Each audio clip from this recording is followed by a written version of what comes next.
Global star Priyanka Chopra మళ్లీ బాలీవుడ్ వెండితెరపై మెరవబోతోందా? అవుననే అంటున్నాయి సినీ వర్గాలు. ప్రస్తుతం మహేష్ బాబు, రాజమౌళి కాంబినేషన్లో వస్తున్న భారీ చిత్రం వారణాసిలో నటిస్తూ బిజీగా ఉన్న ఈ బ్యూటీ ఇప్పుడు హిందీ ప్రేక్షకుల కోసం ఒక భారీ ప్రాజెక్టుకు గ్రీన్ సిగ్నల్ ఇచ్చింది. ది స్కై ఈజ్ పింక్ తర్వాత లాంగ్ గ్యాప్ తీసుకున్న ప్రియాంక తన ఫేవరెట్ ఫ్రాంచైజీ క్రిష్ 4 ద్వారా రీఎంట్రీ ఇవ్వడానికి సిద్ధమైంది.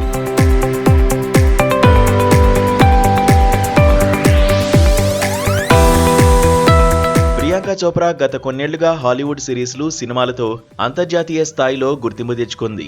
హిందీ సినిమాలకు ఆమె దూరమై చాలా కాలమే అయింది. అయితే టాలీవుడ్లో రాజమౌళి దర్శకత్వంలో వస్తున్న వారణాసి చిత్రంతో మళ్లీ ఇండియన్ సినిమా స్క్రీన్ పై మెరవబోతోంది. ఇప్పుడు అంతకు మించిన అప్డేట్ ఏంటంటే బాలీవుడ్ యాక్షన్ స్టార్ హృతిక్ రోషన్ సరసన ఆమె మళ్లీ కనిపించబోతోంది. క్రిష్ సిరీస్లో ప్రియాంక పాత్రకు ఉన్న ప్రాధాన్యత మనందరికీ తెలిసిందే. అందుకే ఆమె అయితేనే ఈ కథకు న్యాయం చేయగలదని చిత్ర యూనిట్ భావిస్తోంది. ఈ సినిమాకు సంబంధించి మరో షాకింగ్ న్యూస్ ఏమిటంటే ఈ చిత్రానికి హృతిక్ రోషన్ స్వయంగా దర్శకత్వం వహించబోతున్నారు.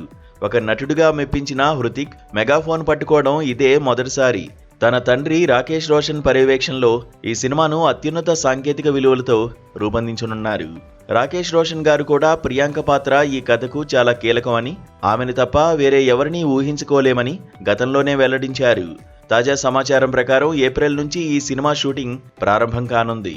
క్రిష్ 4 కేవలం సూపర్ హీరో సినిమా మాత్రమే కాకుండా ఇందులో అంతరిక్ష నేపథ్యంతో పాటు టైం ట్రావెల్ వంటి ఇంట్రెస్టింగ్ అంశాలు కూడా ఉండబోతున్నాయట.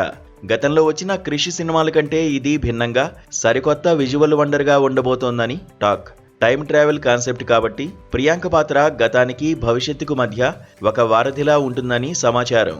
బాలీవుడ్లో తిరిగి తన ముద్ర వేయడానికి ప్రియాంక కూడా చాలా ఉత్సాహంగా ఉన్నట్లు తెలుస్తోంది.